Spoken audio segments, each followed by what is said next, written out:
முக்கியம்.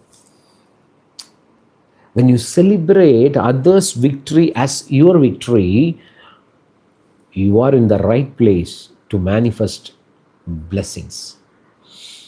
எப்போ மற்றவங்களுடைய வெற்றியையும் சந்தோஷத்தையும் உங்கள் வெற்றியாகவும் சந்தோஷமாகவும் கொண்டாடுகிறீர்களோ, நீ எந்த இடத்துல இருக்கீங்கன்னா தேவனுடைய பரிபூர்ண ஆசீர்வாதத்தின் மையப்புள்ளியில் இருக்கிறீங்க.